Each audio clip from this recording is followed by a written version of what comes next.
Konami Studios. Superman issue number 31. That's right, folks. Are you happy now?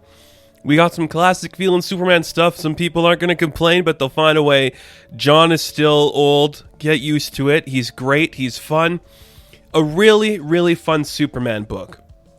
I will say, I still don't think this is going to be the one that's going to get everybody to come back to Superman. Because I know I think July, they're rebooting the title again, and John's going to officially become Superman. And then we're going to see Johnson take over just Action Comics. That being said, this is really good stuff. You know, this story, it reminded me a lot of stuff like Venom, a lot of stuff like Alien, which, I mean, Johnson's writing the Alien book at Marvel, so I guess it makes sense that you tell this story. It is some hardcore science fiction. And very much so, just like a horror book in the form of a Superman story, which is kind of cool to see. Again, we get some narration from Superman at the start of every book, where he's kind of like writing a journal to John, just talking about his adventures in that day where he saw his son become a man.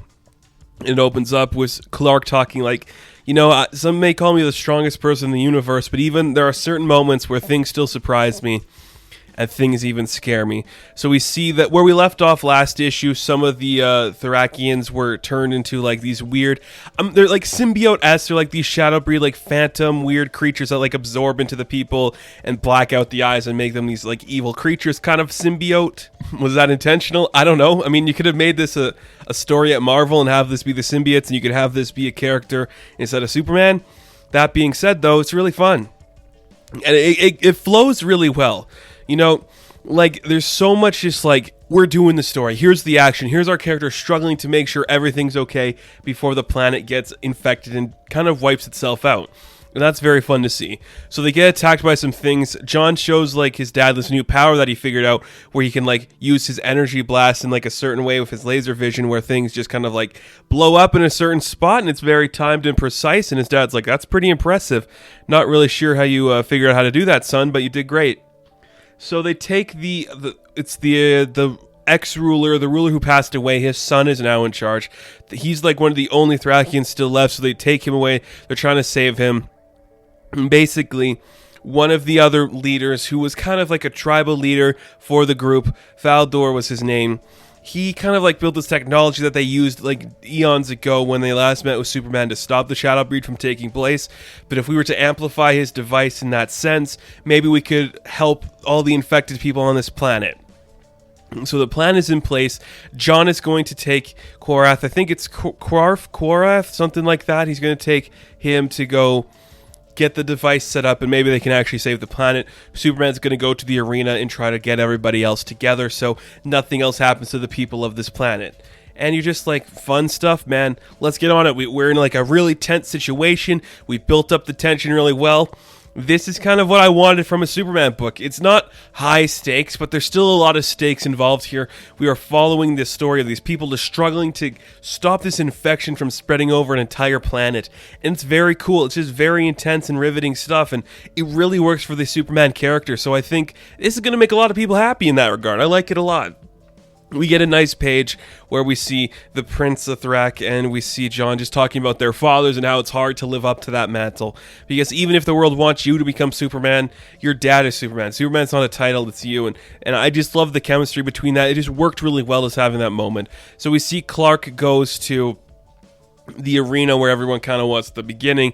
He's trying to say, you guys gotta get out of here, you're all in danger, like, you gotta go now. But he realized that everyone in the stadium, in this arena, has already been infected by the symbiotic shadowbreed, and they're just like, yeah, like, we have existed for decades before you did, there, Kryptonian.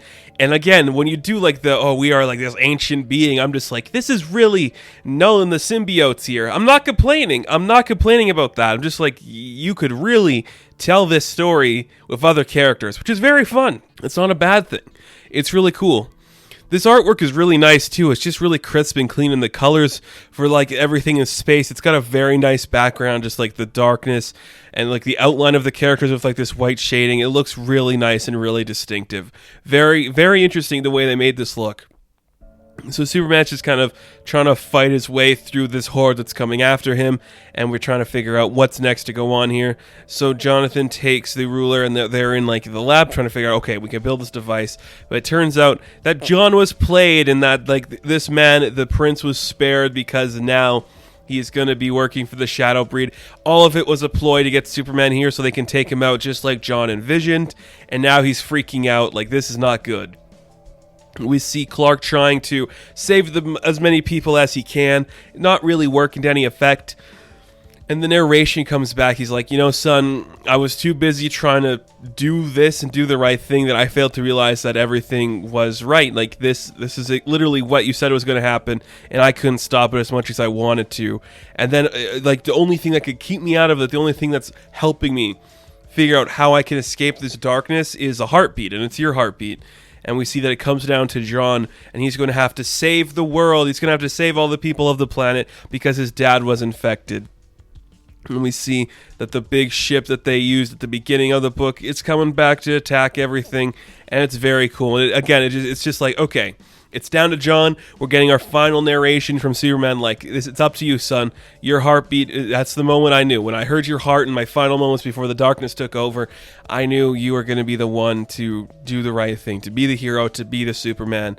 And it's just, like, great. The world isn't resting on my shoulders anymore. It's resting on yours. And I think that is very powerful stuff, man. Very intense, very gripping, very cool. The artwork is fantastic. The portrayal of Superman and John Kent is fantastic. I love a great science fiction story that adds some horror to it.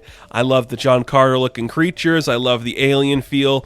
This is very science fiction-y, and that is kind of what Superman was missing. Let's just go crazy. Let's not worry about like the expanded universe of Superman.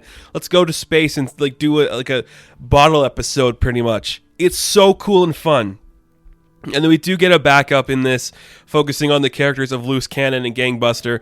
Basically, they're having a little argument, and we see that, you know, maybe somebody's kind of like possessing Loose Cannon. He attacks Gangbuster, literally damages her to the point where she could be incapacitated for a long time. Bibbo tries to step in to do the right thing, but gets smoked by Loose Cannon. And we're like, okay, what's really going on here? We realize that it's the woman that Bibbo was seeing again, that powerful girl who kind of like made him come there. And now she's controlling Loose Cannon, and things are looking bad for all of our people everywhere. A very fun a very fun backup for a really good story. This is it. This is what I'm liking about Superman. Now, I don't know if this is going to be the momentum going forward because, like I said, we are getting Tom Taylor writing the Superman Son of Tomorrow or whatever it's called book. Superman Kal-El or whatever it's called, Son of Kal-El. And then Kennedy is just going to be taking over. Kennedy Johnson's just going to be taking over the Action Comics title. Either way, 2 different Superman books. That's really fun. This one's going to make you happy. I really think if you are a hardcore Superman fan, this book is going to surprise you in ways you're not expecting. It's going to have some great momentum. It's just a fun little book for the character that he kind of needed right now, and I think it's going to make a lot of people go, yeah, let's keep up this momentum. Let's keep this swinging. Great science fiction. Great use of John Kent. Quit complaining about John Kent, people. He's great with the way he is. He really is perfect at the moment. So Superman issue 31, I am going to give an 8 out of 10. Now, thank you guys for watching this review. Be sure to like and subscribe to the channel. As always, you can check me out on Instagram, Patreon, Twitter, all that good stuff, and I will catch you in the next one. Have fun, stay safe, good luck.